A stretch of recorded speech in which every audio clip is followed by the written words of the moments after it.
the DCEU then, and the DCEU now, 1 decade later. What is up, everybody? RandomRandomMan here. Happy Father's Day to all the dads out there. I am here bringing you my review for The Flash.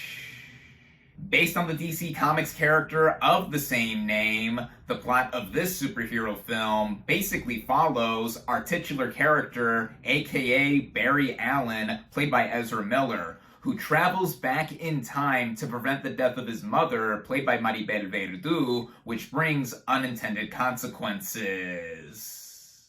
Going into this movie, I was looking forward to seeing it, all things considered, with the production and the franchise it's a part of, the DCEU, the DCU, whatever James Gunn and Peter Safran are going to call it. I feel like they're going to rename it one more time, but whatever. Yeah, the franchise now that is a decade old / 10 whole years old, as I've shown off with the movie ticket stubs in the intro. The one I have for 2013's Man of Steel is the second oldest in my possession, next to the one I have for Fast and Furious 6. I have been with the franchise since the beginning, when I was in the middle of high school, and it's been quite a rocky road, to say the least, with some really golden moments in between, but also some not so golden moments with the now 13 movies that we have received, including The Flash. In terms of his character, played by Ezra Miller, he was introduced back in Batman vs. Superman and then had a much bigger role in Justice League, and now having his own movie, which is not an entire origin story. It has been through a lot in trying to get off the ground, with multiple director changes, delays due to the Rona, and then also some drama post-production, and that also includes some real-life shenanigans involving Miller. And first off, I'm not going to get into all of that. I am of the belief that when I am talking about or reviewing a movie, I should be talking about everything that is inside it and not necessarily any outside factors. This does not excuse the actions of what the star may have done, but I believe in separating the art from the artist. In any sense, I was looking forward to see what could be done here, and yeah, even though we're about to have a big change in leadership with the DC Comics universe, with the movies, this looked like it could be something that would either be a final great huzzah, or just another way of reworking it in terms of having a multiverse being introduced like almost every other franchise in Hollywood now. And last night, I was lucky enough to be able to see this thing in theaters, where it is only currently available. Starting out with the cast and their performances, we have Ezra Miller as Barry Allen / The Flash. Now, across the DCEU thus far, I've always really liked them in the role. The quirky, socially awkward demeanor that the character possesses while also having super speed, I found to be appealing. And now this time around, with their own movie with them in the title, not only does Miller play the current version of The Flash, but also a younger alternate version of The Flash that they eventually run into. Now, with the first Flash that we see at the beginning of the film, he is someone who wants to change something in the past that he thinks is in his control, but then discovers that not everything is as it seems. In playing that version of the character, I think Miller is great as always, in terms of literally having to do a lot of the heavy lifting with carrying the movie in terms of its emotion and also being its lead, or two leads actually, because with the younger alternate version of The Flash, who is much more immature and more annoying than the first version of The Flash, which has a real great dichotomy with Miller having some kinetic chemistry with themselves here. I thought that all worked well, and again, this is due to them carrying the entire movie here and just having a real arc be created. Then we have Maribel Verdú as Barry's mom, who is an actress I really enjoy too, and here she had a little more to do than I expected, given that she is the main motivation for the Flash to go back in time and try to prevent her death, I thought that she was not only pivotal in her integration here, but she was also the heart and soul of the movie in connection to Miller. There's also Ron Livingston as Barry's dad. He has been recast from Billy Crudup, who's been previously seen before. But Livingston, I thought,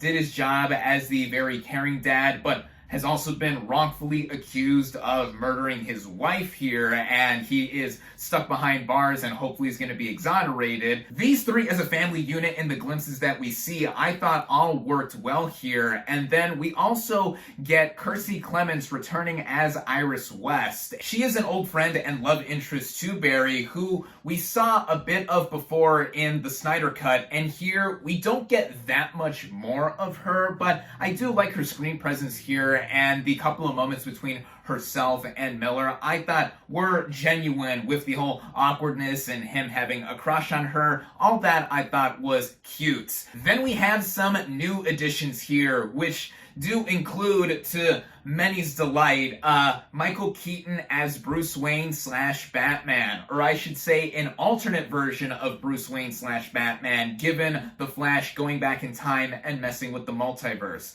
Of course, Keaton and the two films he starred in, directed by Tim Burton, are iconic. He is iconic. All of this is iconic. Many people still cite Keaton as their favorite Batman. And yeah, I like these movies a lot and him in the role. So him coming back here, playing a different version of the character for the purpose of the story, I mean, in theory, what is not to like here, with Keaton slipping back into the Batsuit with ease, playing an older version of the character, and one who actually has some weight in terms of the story, also explaining some of the multiverse and how it works, and then just, again, being back in the Batsuit, really elevating the material here, just like Keaton does in about every other project he is in. Then the other major addition here is Sasha Calle as Kara Zor-El / Supergirl. Now, there's less of her in here than I expected, especially when she comes into the picture, but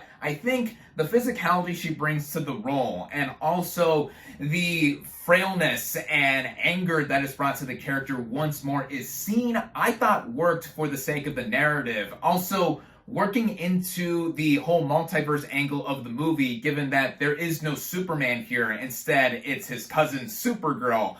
And yeah, I would love to see more of her in the future of the franchise if possible, because the glimpses we got here I thought were something. And in speaking of Kryptonians, we also get the return of Michael Shannon as General Zod, who was the main villain of Man of Steel, and a lot of Man of Steel is integrated with this movie, and I've always liked him in the role, despite getting a little over the top here, though he doesn't do too much of that with this movie. And we also get the return of Ben Affleck's Batman briefly here, as shown off by some of the marketing material. I've always liked him as Batman ever since he was first cast in the role so long ago now, and there's a lot more to be said with other players in the movie, whether they're major or minor cameos and whatnot, but that would be going into spoilers. But in terms of the performances here, to me, the standouts here include Miller ×2, Verdu, Keaton, and Gaye. Now getting into the writing of this film, with the whole multiverse angle that the movie introduces,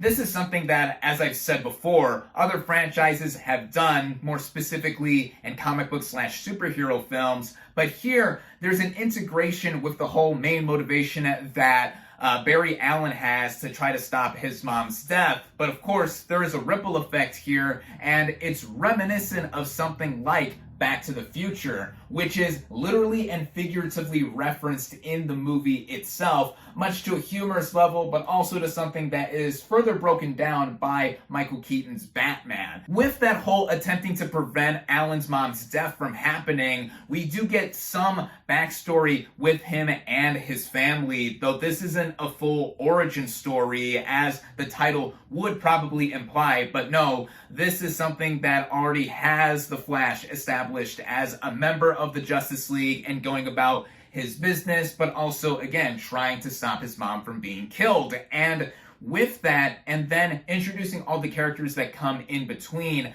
I do think that it has a lot going on with it. But I found it to be pretty easy to follow, though it eerily reminded me of the similarities between itself and Spider-Man Across the Spider-Verse, which we just got a couple of weeks ago, and both of these movies are currently playing in the same theaters around the world right now. If you really want to break it down, basically, they are essentially the same movie here, and not just because they have a lot in common in being a comic book / superhero film and the whole multiverse, multiple universes angle. I do think that Across the Spider-Verse is the superior movie and explained away a lot of its whole inner workings better. But with The Flash and the purposes of what it's doing for itself narratively, I think that in its own self-contained way that also is breaking away from the main DCEU, it works, and how it all flows with the direction of Andres Muschietti, or Andy Muschietti.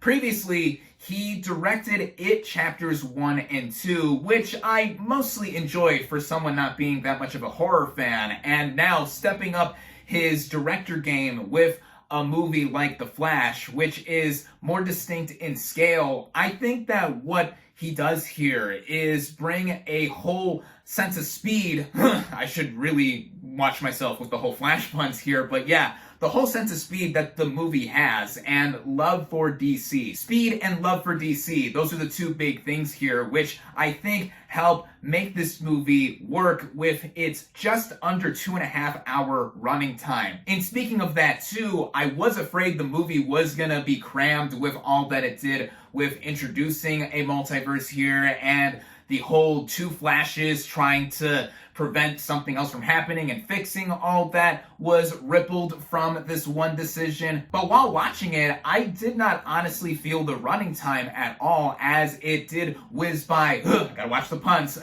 But how it all flowed again under the direction of Muschietti, and with how we see the performances and everything jump to in between. When it does get to the third act, it is more integrated to how Man of Steel ended with its third act, though having a whole different side to it.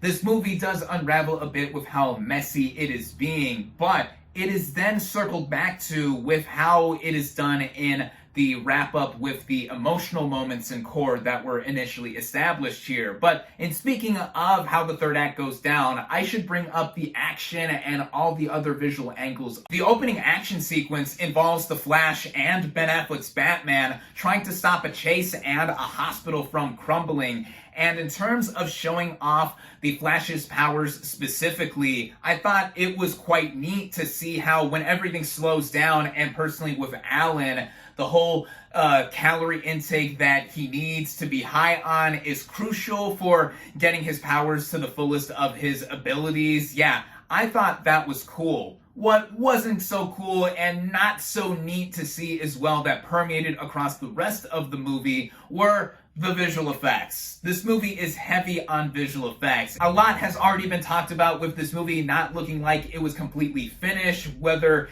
it was those that had seen it at the initial screening at CinemaCon a couple months ago, or even more recently. With how I saw them, yeah, they did look like they were rendered about a decade and a half ago and then mixed in with other modern technology here. It didn't look the best, and with these kinds of movies requiring a lot of power to get everything looking as great as possible, they did look awful in a lot of areas, with movement in particular. Not necessarily the Flash moving, because that is a whole stylistic angle that I thought was intentional. Even Muschietti tried explaining away some of the visual effects as being intentionally rendered in that capacity as they were shown. But in any sense, the movie was inconsistent visually. But in terms of the whole framing composition, in terms of the cinematography, and everything else like the sound in between, that I thought was all top tier. And this also applies with the original score by Benjamin Wallfish, with some reprises of Danny Elfman's Batman score being put in a lot of moments where we see Michael Keaton's Batman. Of course, nostalgia senses juices are going to be flowing for everyone seeing it. I know the guy on my left was very excited every time Keaton's Batman was on screen, and the little reprises, na-na-na-na-na, all that stuff. Of course, there are a lot of Easter eggs, fan service, or whatever you want to call it, involving a multiverse here in all things DC being put into play. I thought it all was put in a loving sense, even with how the movie is trying to wrap everything up and have its Titan's core be expressed by its end. Once it gets to a crucial moment that is a lot more small and tender than I initially expected, honestly, it got to me with how it was all blocked and acted out. It also had somewhat to do with a specific song choice being put in, as when I heard the singer's vocals, I thought to myself, is that who I think it is? Is this one of my favorite singers in the world right now singing? And then sure enough, afterward I checked, yeah, that song choice and how it all came into play, I was moved. I was moved by that moment. Call it emotionally manipulative with all things considered in it happening, but we are personally affected by what we are personally affected by, and that right there, I thought brought the movie up considerably, even with it not having the most cleanest of measures in terms of how it did visually, and even explaining some of the story, which was still mostly easy to follow in my opinion. But with all of that, in the end, I really enjoyed The Flash. Is this my favorite film in the DCEU, or is it one of the best superhero movies ever made, like a lot of people were touting it to be, you know, the best comic book / superhero film since The Dark Knight, or just in this whole DCEU franchise? No.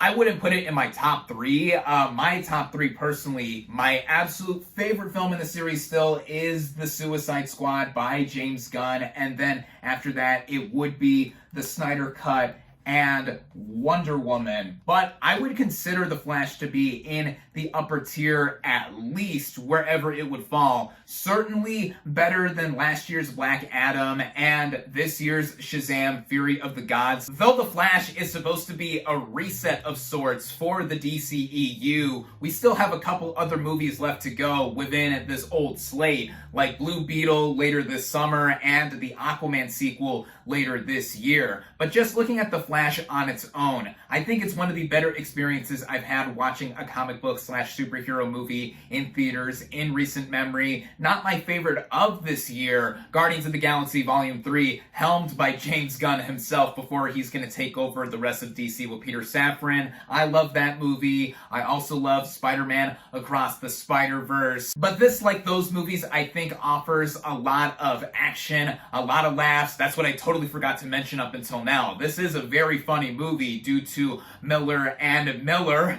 both playing off of each other, and then even the emotion here. Again, I was personally moved by it, and I think DC fans themselves are going to be moved by all of the little tidbits of the history of the brand being put in here. If you're a fan of The Flash or DC as a whole, you're gonna go see this if you have not already. Be sure to stay for the post-credit scene. There is one after the credits have completely finished. It got a bit of amusement out of me, if I do say so myself.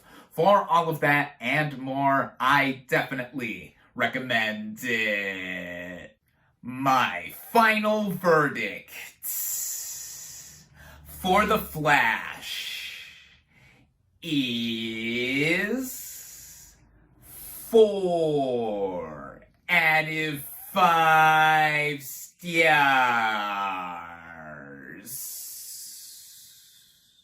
Thank you all, as always, for watching. Be sure to like this video, comment on what you thought of The Flash, social media links in the description, subscribe to my channel for more, and I'll catch you on the next movie review.